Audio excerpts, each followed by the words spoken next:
Hello प्यारे प्यारे बच्चों, आप सब कैसे हैं। सभी माता पिता चाहते हैं कि उनके बच्चे शारीरिक और मानसिक दोनों रूप से स्वस्थ रहें। इसके लिए वे उन्हें हेल्दी डाइट भी देते हैं, लेकिन हेल्दी डाइट के साथ साथ उनकी फिजिकल एक्टिविटी भी होना बहुत ज़रूरी है। इसलिए आज हम पंडित सुंदरलाल शर्मा केंद्रीय व्यावसायिक शिक्षा संस्थान के इस सत्र में सूक्ष्म यौगिक व्यायाम पर चर्चा करेंगे। तो चलिए इसके बारे में हम चर्चा करेंगे श्री विजय कुमार जी से। स्वागत है सर आपका। नमस्कार, धन्यवाद मैडम। तो सर हमारे बच्चों को बताएंगे कि सूक्ष्म यौगिक व्यायाम क्या होता है।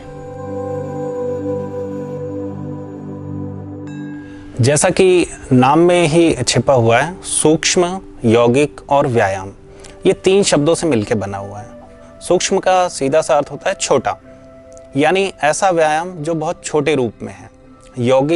यौगिक का सीधा अर्थ योग से जुड़ा हुआ है, अर्थात वो व्यायाम जो कि योग करने से पहले किए जाते हैं। यही छोटे मोटे अभ्यासों को हम सूक्ष्म यौगिक व्यायाम कहते हैं। बच्चों, जैसा आप जानते हैं कि हम कोई भी कार्य करते हैं या कार्य में रत रहते हैं, तो लंबे समय तक जब हम उसी कार्य में रत रहते हैं तो क्या होता है कि शरीर का वो हिस्सा कुछ देर के लिए सुन्न हो जाता है या फ्रीज हो जाता है। उदाहरण के तौर पे आप समझिए, जैसे आप परीक्षा देते हैं, परीक्षा में 3 घंटे आपको बैठना होता है और लिखना होता है, तो क्या होता है, जब आप पेन पकड़ के लिखते हैं तो क्या होता है, आपकी उंगलियां दर्द होने लगती हैं। फिर आप क्या करते हैं, उंगलियों को इस प्रकार से खोलते हैं, इस प्रकार से तोड़ते हैं, इस प्रकार से तोड़ते हैं। तो ये क्या है, इससे क्या होता है, यही सूक्ष्म यौगिक व्यायाम है। ये आपकी उंगलियों का सूक्ष्म व्यायाम है, जिससे कि तुरंत आपकी उंगलियों में फुर्ती आ जाती है, उनमें जो जकड़न है वो दूर हो जाता है। ऐसे ही एक उदाहरण देखिए, जैसे आप बहुत देर तक कंप्यूटर पर बैठे रहते हैं। जब आप कंप्यूटर पर काफ़ी देर तक बैठ के काम करते हैं तो क्या होता है, कुछ देर बाद आपकी पीठ अकड़ जाती है, गर्दन दर्द करने लगती है। आप तत्काल उठकर क्या करते हैं, पीठ को थोड़ा सा सीधा करते हैं, दोनों हाथों को कुर्सियों पर रखते हैं और पीठ को फिर थोड़ा सा ऐसा खींचते हैं, है ना, गर्दन को दाएं बाएं ऐसे घुमाते हैं। तो ये क्या है, ये आपकी गर्दन का सूक्ष्म यौगिक व्यायाम है। यही एक उदाहरण से आप समझिए, जब आप सुबह सुबह सोकर उठते हैं तो क्या होता है, बिल्कुल शरीर आपका जड़ता में होता है। आप क्या करते हैं, सबसे पहले उठ के अंगड़ाई लेते हैं। ये अंगड़ाई क्या है, यह भी एक सूक्ष्म यौगिक व्यायाम ही है। और इससे लाभ क्या प्राप्त होता है कि शरीर का वह अंग तुरंत एक्टिव हो जाता है। मतलब यह शरीर के उन अवयवों को तुरंत स्फूर्ति और ऊर्जा देने वाला व्यायाम है। सर आप हमारे बच्चों को बताएं कि योग में सूक्ष्म यौगिक व्यायाम का क्या महत्व है।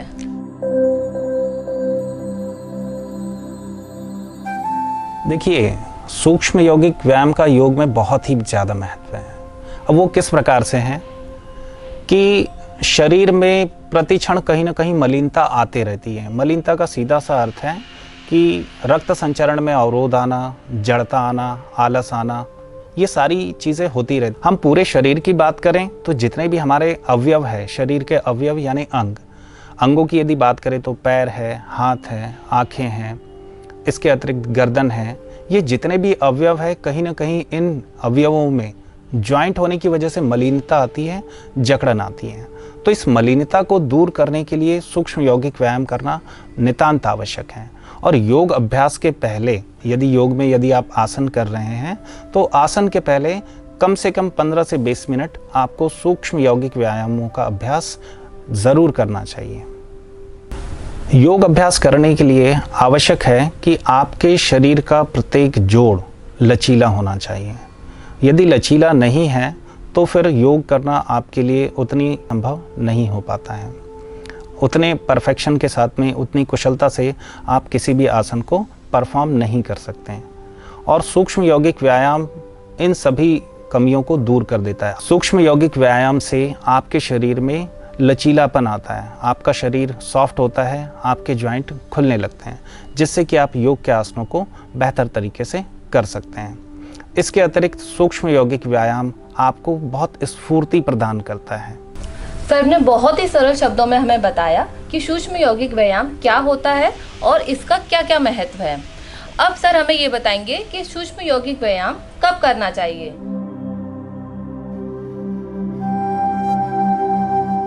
जैसा कि आपका प्रश्न है कि सूक्ष्म यौगिक व्यायाम कब करना चाहिए। जैसा कि नाम में ही है यौगिक, तो सीधा सा अर्थ है जब भी आप योग अभ्यास शुरू करें तो उसके पहले कम से कम 20 मिनट सूक्ष्म यौगिक व्यायाम करना चाहिए आपको अनिवार्य रूप से। इसके अतिरिक्त आप इसे प्रातःकाल के समय कर सकते हैं। सुबह सुबह जब आप सो के उठें उस समय आप बिल्कुल अपनी दैनिक क्रियाओं से निवृत्त होकर और एक साफ चादर या एक आसन के रूप में आप कुछ भी ले सकते हैं। आपके पास यदि कंबल है तो कंबल लेकर बैठ सकते हैं, दरी है दरी लेकर बैठ सकते हैं। उसका साइज़ कम से कम इतना होना चाहिए, 5 फीट गुणित 3 फीट होना चाहिए, जो आपके पूरे साइज शरीर के साइज पर आ जाए, ताकि आपको लेटने में कोई असुविधा न हो। योग अभ्यास के पहले तो किया ही जा सकता है, इसको प्रातःकाल किया जाना चाहिए। इसके अतिरिक्त सूक्ष्म यौगिक व्यायाम की श्रृंखला ऐसी है कि जब भी आपको आवश्यक लगे उस वक्त आप कर सकते हैं। जैसा मैंने पहले के उदाहरणों में आपको समझाया कि आप कंप्यूटर पे कार्य कर रहे हैं, काफ़ी देर तक आपको जब कंप्यूटर की स्क्रीन पर देखना होता है तो क्या होता है, आपकी आंखें दर्द करने लगती हैं। अब इस दर्द से निजात पाने के लिए, इस दर्द से मुक्ति पाने के लिए आपको आंखों से संबंधित जो छोटे छोटे सूक्ष्म यौगिक व्यायाम हैं, जो कि मैं आगे बताऊंगा, आप वो कर सकते हैं। जैसे आंखों को चारों तरफ घुमाना इत्यादि इत्यादि। यदि आप चेयर पर बैठे हुए काफ़ी देर तक सेटिंग है, पढ़ने के लिए बैठना ही पड़ता है। आजकल तो बच्चे बहुत तेज़ हैं, 2-2 3-3 घंटे कंटिन्यू पढ़ाई के लिए बैठे रहते हैं। ऐसे में क्या होता है, आपके लोअर बैक में पेन आ गया, आपकी पीठ दुखने लगी, तो आप उनसे संबंधित सूक्ष्म यौगिक व्यायाम भी कर सकते हैं। हाँ, आप इस बात का ख्याल रखें कि भोजन के तत्काल बाद में ना करें। ये तो आपके शरीर के अवयवों के छोटे छोटे व्यायाम हैं। ये बहुत आवश्यक नहीं है कि इसमें कोई रेस्ट्रिक्शन है कि आप अभी ना करें, कभी ना करें, बट थोड़ा सा सावधानी ये रखना है कि जिस अवयव से संबंधित आपको समस्या है उसी अवयव से संबंधित सूक्ष्म यौगिक व्यायाम आप कभी भी किसी भी समय कर सकते हैं। और नेचुरली हम ये सारी चीज़ें करते ही हैं, जैसा मैंने पहले के उदाहरणों में आपको बताया। अब सर हमें बताएंगे कि सूक्ष्म यौगिक आसन कौन कौन से होते हैं और इनकी क्या विधियां हैं और इनसे क्या क्या लाभ हो सकते हैं।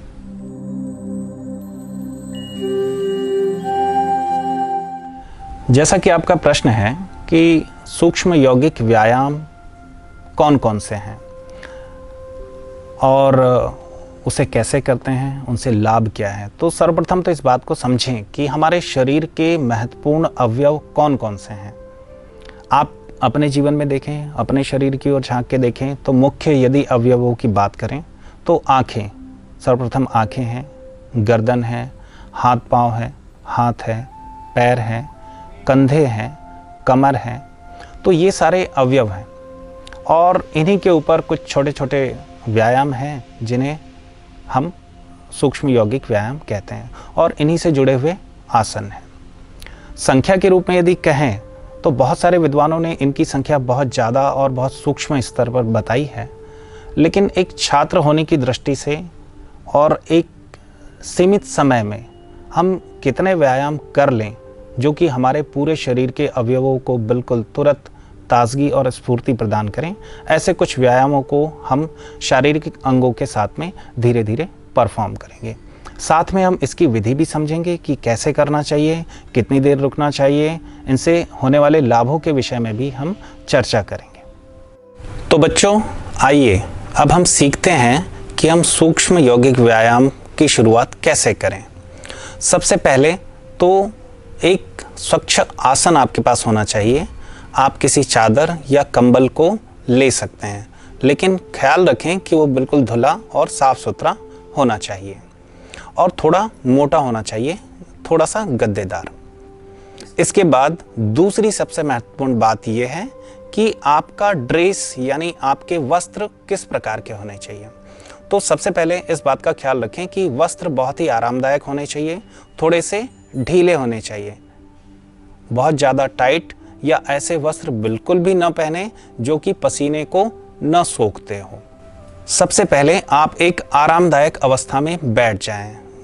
आप सत्र की शुरुआत करते हैं तो सबसे पहले आपको प्रार्थना करनी चाहिए। प्रार्थना कुछ भी हो सकती है। आप अपने इष्ट का नाम ले सकते हैं, जो देवता जिसे आप मानते हैं। आप गायत्री मंत्र का उच्चारण कर सकते हैं या फिर आप ओम का गुंजरण भी कर सकते हैं। ये करने के बाद में आप अभ्यास शुरू कर सकते हैं। सबसे पहला अभ्यास क्रम आता है पैरों के लिए। तो इसके लिए सबसे पहले आप अपने दोनों पैरों को धीरे से सामने की ओर फैला दीजिए। दोनों हाथ बगल से लगे हुए रहेंगे इस प्रकार से। इस स्थिति में आपकी कमर, गर्दन बिल्कुल सीधी होना चाहिए, दोनों पैर बिल्कुल शिथिल। और इस स्थिति में जब शरीर को ढीला छोड़ के हम गर्दन पीछे की ओर कर देते हैं और अभी आप जिस स्थिति में हैं उसे हम दंडासन कहते हैं। इस स्थिति में बैठकर सबसे पहले आपको अपनी सांसों को नियंत्रित करना है, यानी सांसों को विश्राम देना है। तो एक गहरी सांस लीजिए, आंखें बंद होनी चाहिए आपकी। धीरे धीरे सांस छोड़ते हुए पूरे शरीर को रिलैक्स करेंगे। अब हम शुरू करेंगे पैरों के अभ्यास। इसी श्रृंखला में अगला अभ्यास है पंजों का संचालन।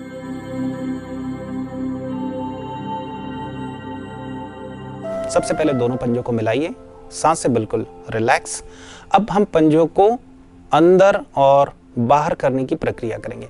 सबसे पहले हम पंजों को बाहर की ओर करते हैं। बाहर की ओर करते समय सांस बिल्कुल शिथिल छोड़ें और आपके जो थाइज हैं यानी घुटनों के बाद वाला हिस्सा उसे थोड़ा सा टाइट करें, कंप्रेस करें। और अब सांस छोड़ते हुए धीरे से सम स्थिति में लाएंगे। फिर अंदर की ओर खींचते हुए सांसों को हल्का सा रोक दीजिए।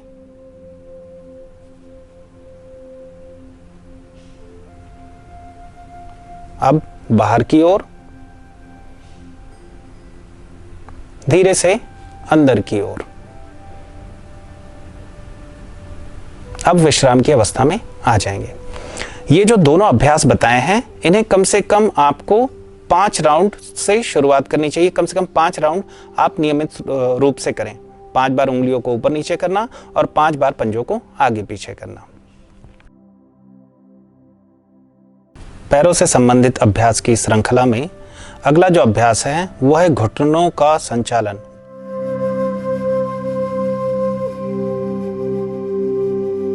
अब घुटनों का संचालन हमें कैसे करना है, इस विधि को आप ध्यान से देखिए। सबसे पहले अपने बाएं पैर को इस प्रकार से फोल्ड करके पकड़िए। इस प्रकार से फोल्ड करके दोनों हाथ आपके इस प्रकार फिंगर लॉक होने चाहिए।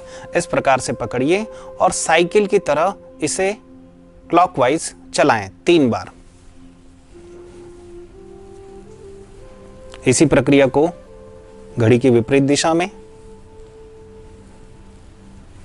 और इसी प्रक्रिया को सामने की तरफ 3 बार सर्कल बनाना है और विपरीत दिशा में 3 बार सर्कल बनाना है और धीरे से आप इसे रख दीजिए। यही अभ्यास आप दूसरे पैर के साथ में भी दर्शाएंगे।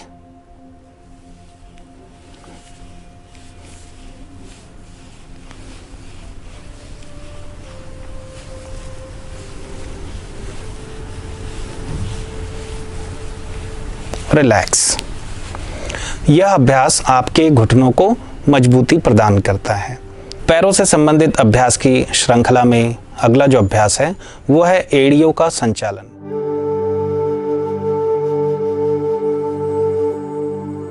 ऐसा करने के लिए सबसे पहले आप अपने बाएं पैर को फोल्ड करके अपने दाएं पैर की जांघ पर रख लीजिए। इस प्रकार पोस्चर आपका बिल्कुल सीधा होना चाहिए, रीढ़ गर्दन कमर। आप अपने बाएं हाथ से एड़ी के पास में पकड़िए और इसे घड़ी की दिशा में 3 बार घुमाइए और घड़ी की विपरीत दिशा में 3 बार घुमाइए। यह अभ्यास कहलाता है एड़ी का संचालन। यह अभ्यास करने से आपकी एड़ी मजबूत होती है और उसके जॉइंट बिल्कुल फ्री रहते हैं। इसी श्रृंखला में अगला अभ्यास है अर्ध तितली आसन।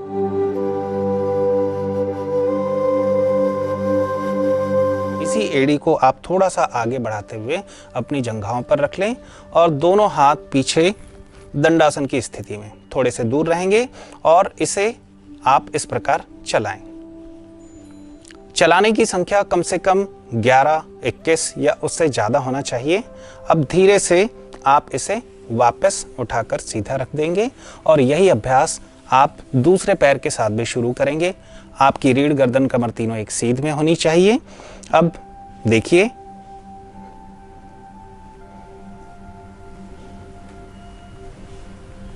अब हाफ बटरफ्लाई या अर्ध तितली आसन, दोनों हाथ पीछे होना चाहिए। आपकी रीढ़ बिल्कुल तनी हुई हो और बिल्कुल रिलैक्स अवस्था में सांस बिल्कुल ढीली छोड़ दीजिए और इस प्रकार से चलाते रहिए।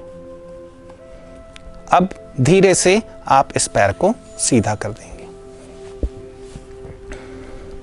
विश्राम की अवस्था में किसी भी अभ्यास के बाद में कम से कम 30 से 45 सेकंड का आपको विश्राम लेना है और किसी भी अभ्यास को कम से कम 15 से 60 सेकंड तक करना है। शुरुआत में आप 15 सेकंड रखेंगे और धीरे धीरे बढ़ाते बढ़ाते आप 60 सेकंड तक ले जाएंगे। बच्चों, पैरों के पृष्ठभाग से संबंधित, पृष्ठभाग यानी ये जो आप पीछे वाला हिस्सा देख रहे हैं, आप जानते हैं सबसे ज़्यादा जो हमारी मसल्स हैं वो कंप्रेस कहाँ होती है? यहीं होती है, क्योंकि हम हमेशा सामने की तरफ मूव करते हैं। तो यदि सामने की ओर झुकने की स्थिति आती है तो ये मांसपेशियां बिल्कुल इतनी स्टिफ होती है कि आप सामने यदि झुकते हैं तो पीछे प्रेशर आने लगता है, खिंचाव उत्पन्न होने लगता है। अब मैं एक ऐसे अभ्यास की बात करूंगा जिससे हम अपने पैर के पीछे की जो मांसपेशियां है उसमें थोड़ी सी स्ट्रेचिंग या थोड़ा खिंचाव लाके उसे हम ढीला बना सकते हैं। उसके साथ साथ वह अभ्यास आपके कमर और आपके कंधों दोनों पर भी प्रभाव डालता है। उस अभ्यास का नाम है चक्की चालन।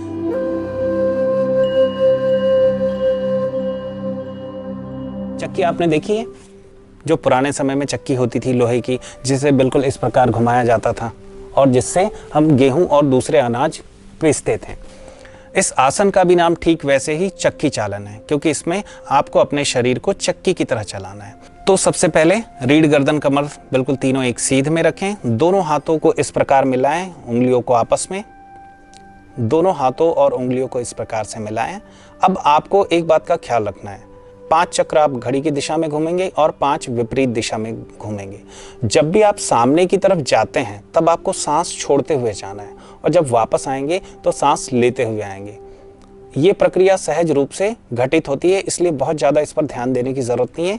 बस ख्याल ये रखें कि जितना आप मैक्सिमम आगे की तरफ जाएं अपने पैरों के पंजों की तरफ, और उसके चारों तरफ एक छोटा सा चक्र बनाना है। आप पूरी प्रक्रिया को एक बार देखें। मैं आपको 2 राउंड क्लॉकवाइज और 2 राउंड एंटी क्लॉकवाइज परफॉर्म करके बताऊंगा। देखिए,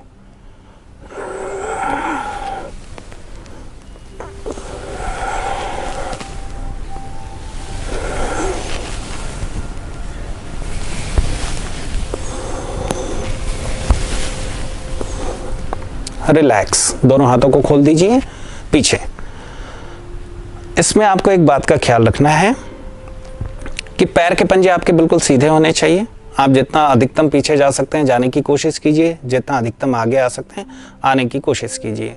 ये आपके कमर, पैरों की मांसपेशियां और कंधों तीनों को मजबूती प्रदान करता है। अभ्यास श्रृंखला में अगला जो अभ्यास है उसे हम कहते हैं चप्पू चालन या नौका संचालन।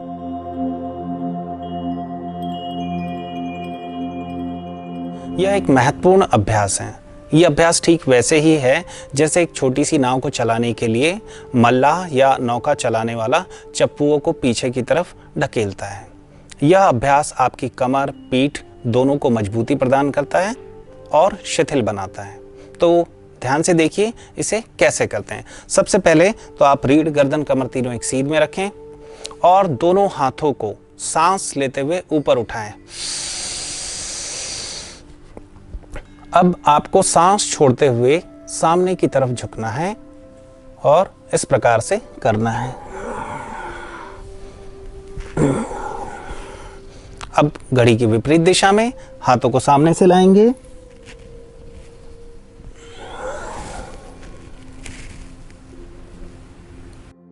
यह अभ्यास न केवल आपकी रीढ़ को मजबूत बनाता है बल्कि आपके कंधों को भी मजबूती प्रदान करता है।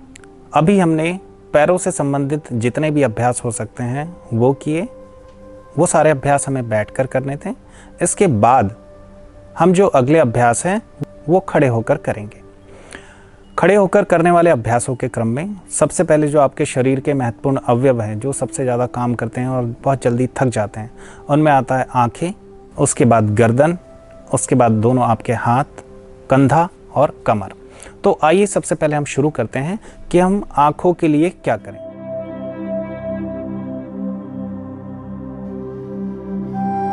आँखों के लिए सबसे पहला अभ्यास है आँखों को रोटेट करना। आपको 2 दिशाओं में आँखों को रोटेट करना है।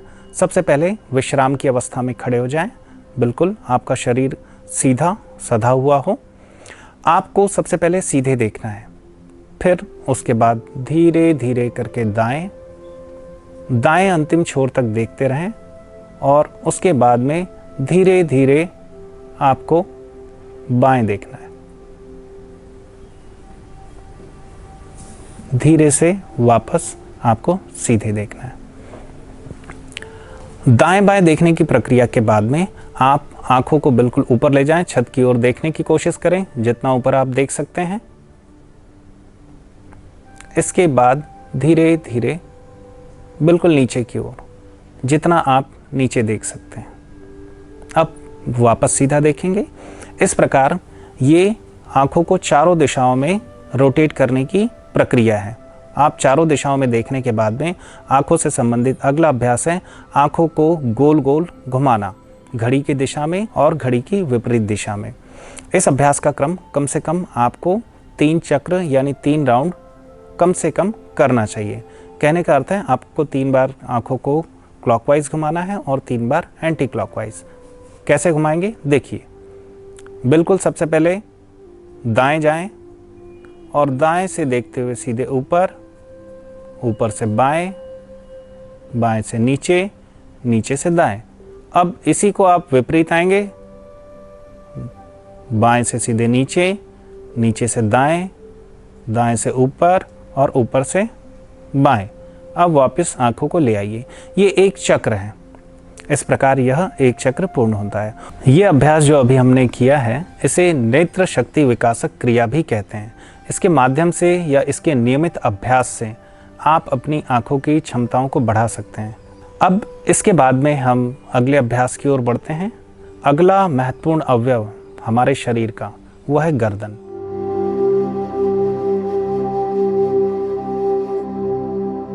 जब भी हम अध्ययन करने बैठते हैं तो गर्दन, यदि हम किताब पढ़ रहे हैं तो गर्दन को इस प्रकार झुका के रखना पड़ता है। गर्दन को यदि हम झुका कर रखते हैं तो सबसे ज़्यादा जो प्रेशर है गर्दन के इस हिस्से में आता है, जिससे यह दर्द करने लगती है। आजकल हम मोबाइल चलाते हैं, मोबाइल चलाते समय भी हम इस प्रकार देखते हैं नीचे।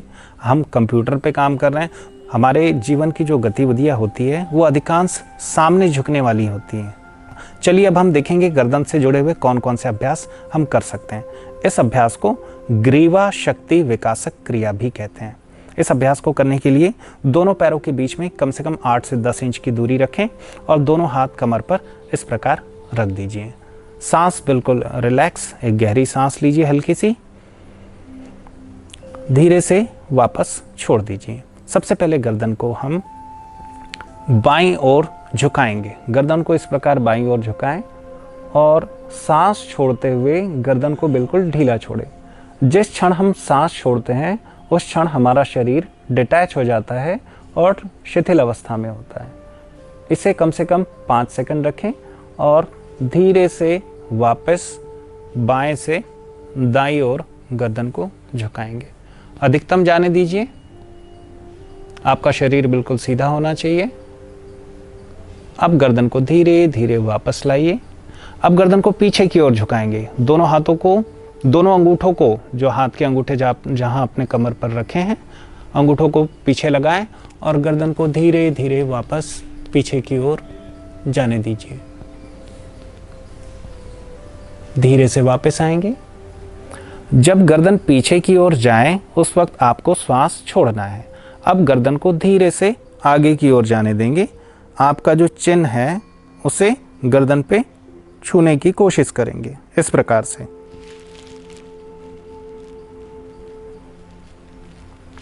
धीरे धीरे वापस। इस प्रक्रिया में जब आप गर्दन नीचे दबाते हैं तो सांस धीरे धीरे छोड़ते रहना चाहिए। तो यह गर्दन को चारों तरफ घुमाने की एक प्रक्रिया है। इसी सीरीज में अगला अभ्यास है गर्दन को 180 डिग्री के कोण पे घुमाना, मतलब राइट टू लेफ्ट, बाएं से दाएं। सबसे पहले गर्दन को दाईं ओर झुकाएं और सांस छोड़ते हुए धीरे धीरे दाएं से बाएं इस प्रकार से लाते हुए घुमाते जाइए।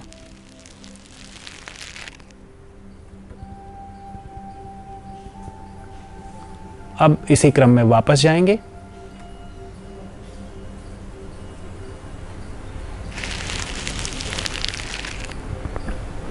अब इसी अभ्यास को हम पीछे की तरफ से करेंगे।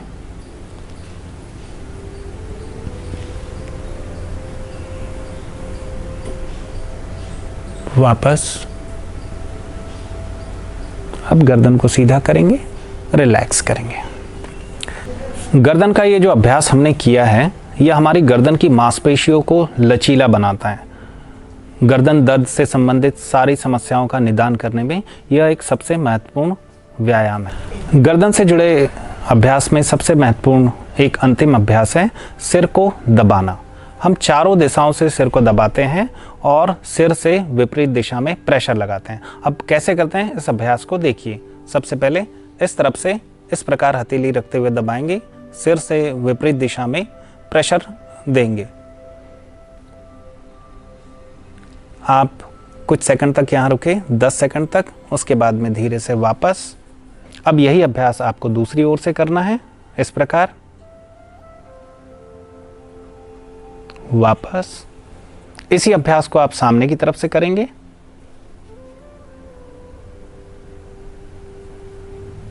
वापस।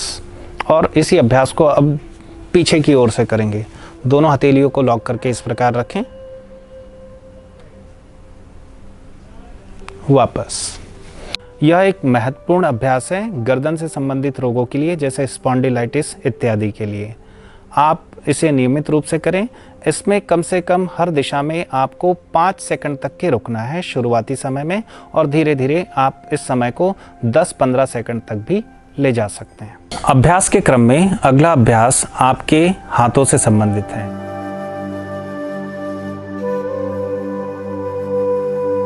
जिसे हम कहते हैं भुजा शक्ति विकासक क्रिया। सबसे पहले दोनों हाथों को इस प्रकार सामने लाइए। शरीर विश्राम की अवस्था में रहेगा। आपको तेजी से हाथों से ताकत लगाते हुए मुट्ठी बांधनी है, कुछ क्षण रुकना है, फिर धीरे से खोल देना है। आप देखिए किस प्रकार करते हैं।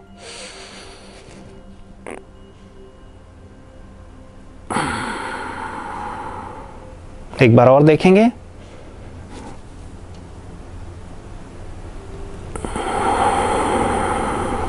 यह आपकी उंगली और हथेलियों की शक्ति को बढ़ाता है। अब जो अगला अभ्यास है इसी सीरीज में, वो आपकी कलाई की क्षमताओं को बढ़ाने वाला है। इसमें आप दोनों हथेलियों को इस प्रकार खोल लीजिए। धीरे से नीचे, धीरे से ऊपर। तेजी से नीचे करना है, तेजी से ऊपर करना है। तेजी से नीचे करें, तेजी से ऊपर करें। भुजा शक्ति विकासक क्रिया की सीरीज में अगला जो आसन है वो है मुट्ठियों को बांधना और घुमाना। इस प्रकार दोनों हाथों को सामने रखिए, उंगलियों को खोल लीजिए और धीरे से मुट्ठी बांधिए। अब इन मुट्ठियों को घड़ी की दिशा में घुमाएंगे, क्लॉकवाइज इस प्रकार से घुमाएं, इस प्रकार विपरीत दिशा में घुमाएं। धीरे से खोल दीजिए, वापस। इस अभ्यास में आपको सांसें सामान्य रूप से चलने देनी है और मुट्ठियों को कम से कम 5 बार घड़ी की दिशा में और 5 बार घड़ी की विपरीत दिशा में घुमाना है। यह अभ्यास आपके हाथों की सारी मांसपेशियों को शिथिल करता है। इसी सीरीज में अगला अभ्यास है रिलैक्स करने के लिए हम दोनों हाथों को अपने कंधों पर रखते हैं और इस प्रकार हम 3 बार इसे सामने की ओर झटकेंगे ताकि हम अपने हाथों को रिलैक्स कर सकें। सूक्ष्म यौगिक व्यायाम की श्रृंखला में अगला जो शरीर का महत्वपूर्ण अवयव है वो है आपका कंधा।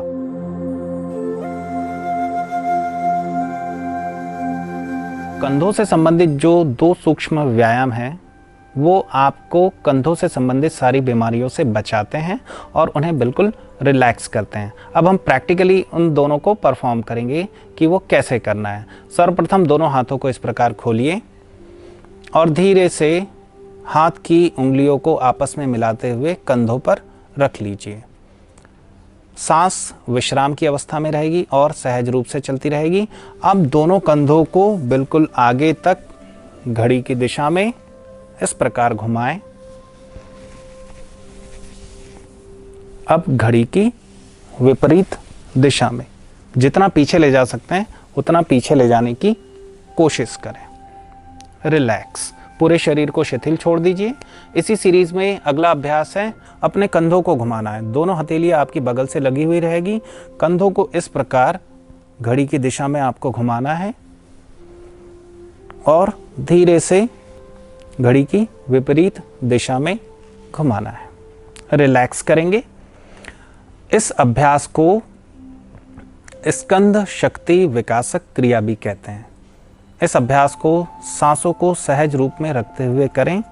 सांसों को न तो होल्ड करके रखना है न तो छोड़ना है। सहज रूप से जैसी सांस चल रही है वैसे चलने दीजिए। शुरुआत जब भी आप अभ्यास की करते हैं तो आपको सहज रूप से ही हर अभ्यास करना चाहिए। बच्चों, सूक्ष्म यौगिक व्यायाम की श्रृंखला में अगला जो सूक्ष्म यौगिक व्यायाम है वो हमारे कमर के लिए है। इसे हम कहते हैं कटी शक्ति विकासक क्रिया।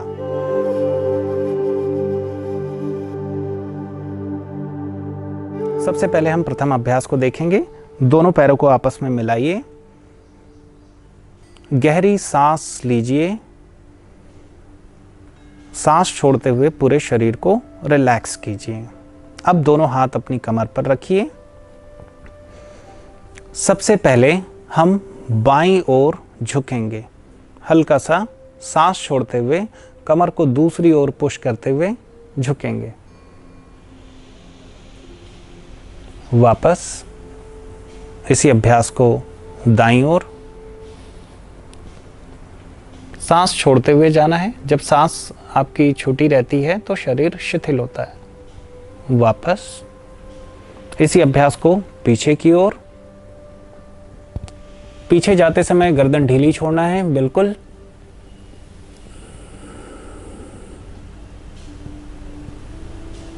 वापस जब आप पीछे जाएं तो सांस भी थोड़ी शिथिल छोड़ना है। सामने की ओर आएंगे। इस प्रकार शरीर को 90 डिग्री के कोण पर झुकाएंगे। गर्दन आपकी बिल्कुल सामने, दृष्टि सामने रहेगी। सांस छोड़ेंगे।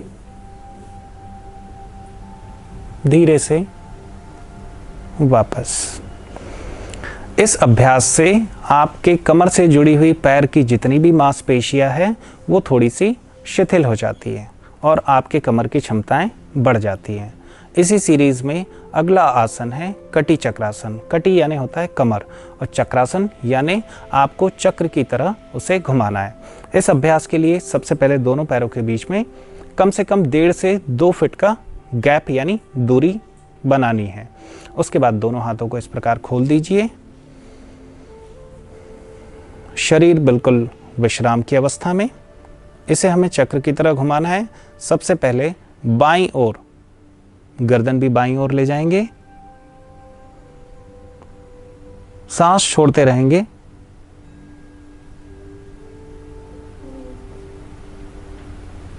वापस अब दाईं ओर घूमेंगे।